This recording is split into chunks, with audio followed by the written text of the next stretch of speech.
اور جس طرح روزے میں اللہ تعالیٰ نے ہمیں صرف سحری اور افطار یعنی کہ اس کا نام روزہ نہیں ہے، ہم آنکھ کا، زبان کا، اپنے جسم کے ہر اس اعضاء کا بھی روزہ رکھتے ہیں. اسی طرح ہماری سحری بھی ایک عبادت میں آتی ہے اور ہماری افطار بھی عبادت میں آتی ہے، اور عبادت سنت کے طور پہ کی جائے تو بہتر ہے.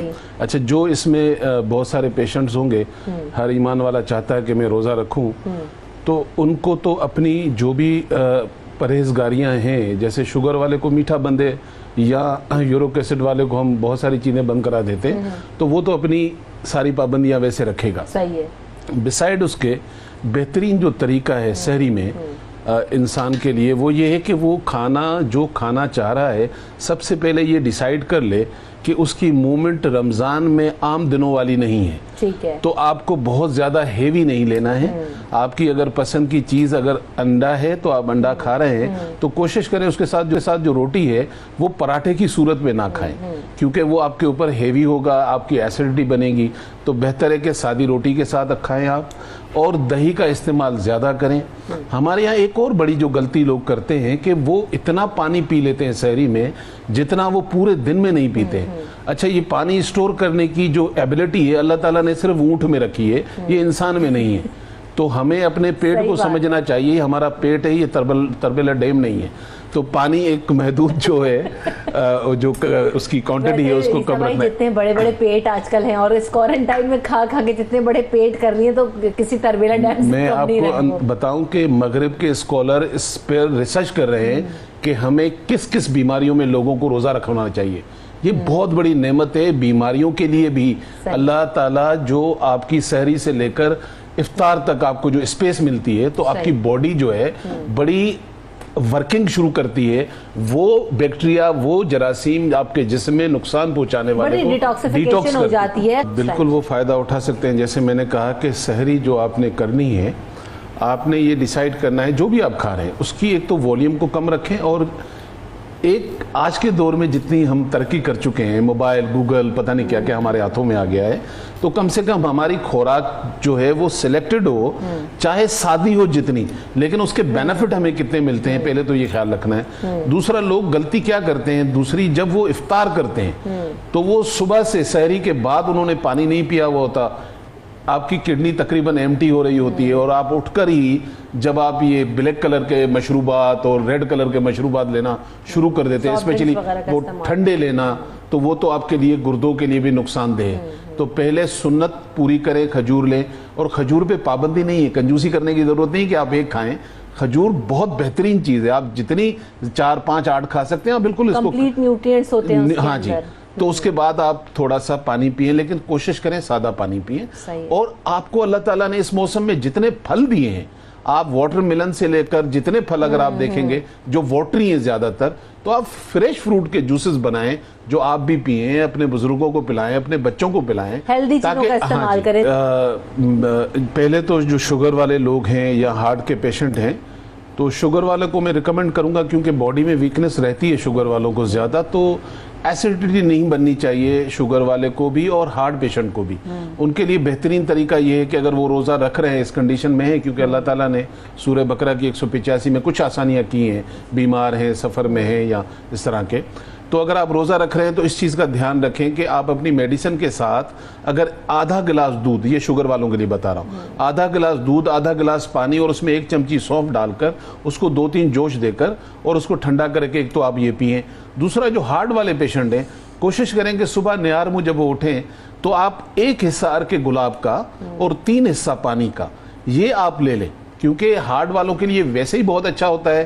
اور بس ذہن میں یہ رکھے کہ عرق گلاب پیور ہونا چاہیے. پیور کی نشانی یہ ہے کہ اس میں خوشبو نہیں ہوتی، مطلب اتنی زیادہ خوشبو نہیں ہوتی، اور کہیں سے بھی وہ مل سکتا ہے. اور یہ جو کارڈیک پیشنٹ ہے ان کو جو پیاس لگتی ہے 10-11 بجے، اچھا، اللہ تعالیٰ کی ایک اور نعمت ہے جو اس موسم میں بھی اویلیبل ہے اور ہر وقت ہوتی ہے، وہ ہے آپ کے ناریل کا پانی. یہ 1 گلاس جو پانی ہے یہ 8 گلاس پانی کی گنجائش رکھتا ہے. یعنی کہ اس کو پینے کے بعد آپ تقریباً، یعنی کہ سمجھ لیں کہ اگر 8 گلاس پانی آپ نے پینے ہیں تو وہ 1 گلاس پورا کرتا ہے. اور عام سا یہ مل جاتا ہے جو کامن ہے، اور بڑے فائدے ہیں بھائی اس کے بڑے فائدے ہیں. جیسے سب سے پہلے ہماری پتے کا جو مسئلہ تھا، خاص طور پر اس کا کیونکہ علاج نہیں ہوتا زیادہ تر ایلوپیتھک میں سرجری کرتے ہیں اور پتا ڈسٹرب ہو تو میدا ضرور ہوتا ہے، تو ان کے لیے بڑا اچھا موقع ہے اس کو نکالنے کے لیے بھی، پتے کی پتھری کو صاف کرنے کے لیے بھی۔ یہ نوشادر آپ کسی بھی پنسار سے لے لیں، 20-25-50 روپے کا۔ نوشادر کو پہلے توے پہ رکھ کر اس کو فرائی کر لیں، وہ جب فرائی کریں گے تو اپنا کلر چینج کر لے گا، پھر آپ ڈبی میں رکھ لیں۔ اب آپ ڈیلی صبح کیا کرنا ہے، آپ نے ایک پیالی کے اندر 1 ٹیبل اسپون اولیو آئل لینا ہے اور 1 ٹیبل اسپون آپ نے لیمن لینا ہے فریش، اور اس کے اندر چٹکی آپ نے وہ نوشادر جو بنا کے رکھا تھا ڈالنا ہے۔ یہ صبح آپ نہار منہ لے لیں، اس کے کچھ 15-20 منٹ کا گیپ دے کر، ویسے تو ہم 1 گھنٹہ کہتے ہیں لیکن سحری میں کیونکہ اتنا ٹائم نہیں ہوتا تو آپ 20 منٹ کے بعد اپنی سحری سٹارٹ کریں۔ اس سے یہ ہوگا کہ وہ جو پتے میں پتھری ہے تو اس کے نکلنے کے چانسز بہت زیادہ بڑھ جاتے ہیں۔ سیکنڈلی یہ ہے کہ وہ جو درد وغیرہ کی کیفیت ہوتی ہے وہ بھی صحیح ہو جاتی ہے۔ جیسے دوسرے ہماری ایک بھائی نے کہا کہ ان کی والدہ ہارٹ کی پیشنٹ بھی ہیں اور وہ تھوڑا ویکنس فیل کرتی ہیں، تو یہ اللہ تعالیٰ نے موقع دیا ہے، اگر ان کو شوگر نہیں ہے تو جتنے بھی فروٹس اویلیبل ہیں ایک پورا پیالہ بنائیں چاٹ کا، ان کو ڈیلی کھلائیں۔ اور سیکنڈلی سویابین لے لیں، سویابین کا میں پہلے بھی ذکر کر چکا ہوں، اس کی اندر جتنے فائدے ہیں، اب ٹائم کم ہونے کی وجہ سے میں نہیں بتا پاؤں گا، لیکن سویابین کا آٹا بنا لیں اور گھر میں جو آٹا آپ استعمال کرتے ہیں، اگر 1 کلو گندم کا آٹا ہے تو 1 کلو آپ سویابین کا آٹا مکس کر لیں۔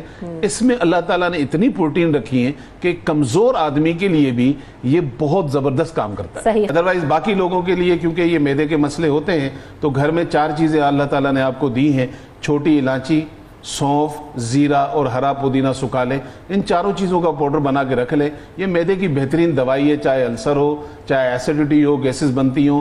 آدھا چمچہ آپ سحری سے پہلے لے لیں اور آدھا چمچہ آپ رات کے ڈنر سے پہلے لے لیں، تو یہ دونوں وقت میں استعمال کریں تو آپ کے میدے کے کافی مسائل بہتر ہو جاتے ہیں۔ اور ایک اور سوال تھا، اسٹنٹ چلے ہوئے ہیں ان کے، ہارٹ پیشنٹ ہے، خالد صاحب کا سوال تھا جی، اور ویٹ بہت بڑھ گیا ان کا۔ اچھا جی، اچھا یہ دیکھیں ذہنی طور پر یہ آپ کو سمجھنا پڑے گا، اور ان باقی لوگوں کو بھی جو خاص طور پر ہارٹ کے پیشنٹ ہیں ان کے لیے ضروری ہے کہ کولیسٹرول ان کا کنٹرول ہو اور ان کا ویٹ کم ہو، اسپیشلی یہ جو ہمارا پیٹ ہے اور یہ پاپی پیٹ اندر بہت مشکل سے جاتا ہے، تو اس کے لیے ضروری ہے کہ آپ ایک کام کریں اور آسان ہے رمضان میں کرنے کے لیے۔